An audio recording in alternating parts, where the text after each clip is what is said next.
Hello guys, welcome back to my channel. তোমরা সবাই কেমন আছো? আমি খুব ভালো আছি। সেদিনকে করেছিলাম তড়কা।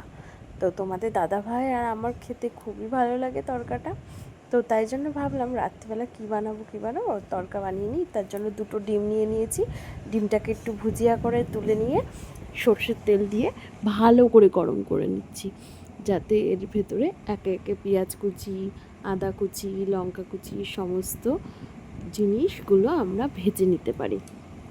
আর এর আগেও একদিন আমি তড়কা বানিয়েছিলাম, খেয়ে সবাই খারাপ বলেনি।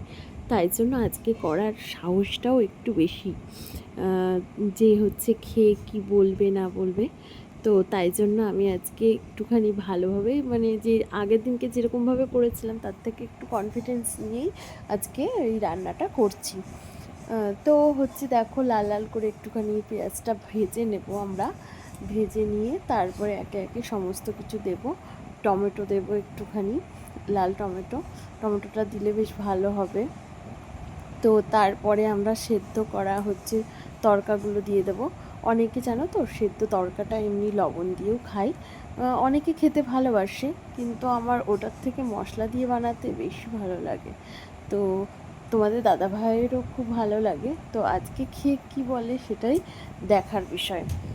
তো আমি খুব তাড়াহুড়ো করছিলাম, কারণ রাত অনেকটাই হয়ে গেছে ওই জন্য। কারণ তোমাদের দাদা ভাই আবার চলে আসবে খাওয়ার টাইম হয়ে গেলে। তো এখানে দেখো ছোটো ছোটো করে কুচি কুচি করে কেটে নিয়েছি। সমস্ত কিছুই ছোটো ছোটো করে কাটতে হবে আর তেলের উপরে দিয়ে মিহি করতে হবে, তাহলে হালকা হালকা হয়তো দাঁতে বাঁধবে খাওয়ার সময়। তো পুরো ভিডিওটা স্কিপ না করে দেখতে থাকো।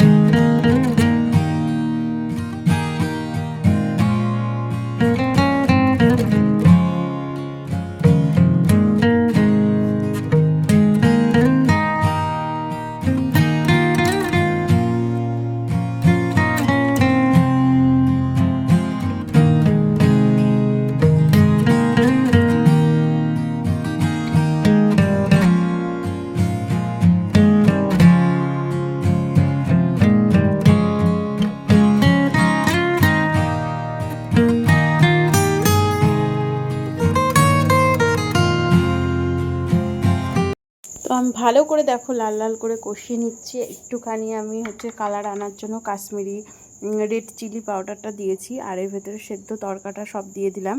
আর দেখো কত সুন্দর কালার হয়েছে। সেদ্ধ করে নিলে পরে অল্প একটুখানি জাল দিলেই তড়কাটা পুরো রেডি। তোমরা কে কে এইভাবে তড়কা রান্না করো আমাকে অবশ্যই কমেন্টে জানিও। আর আমার ভিডিওটা যদি ভালো লাগে তাহলে একটা লাইক করে দিও, কমেন্ট করে দিও, বেশি বেশি করে শেয়ার করে দিও, নতুন বন্ধু যারা আছে সাবস্ক্রাইব করে দিও। অনেক কথা তোমাদের সাথে বলার আছে। আজ তবে আসি, অন্য আর একদিন তোমাদের সাথে কথা হবে। বাই বাই বন্ধুরা, সবাই সুস্থ থেকো, ভালো থেকো, আনন্দে থেকো।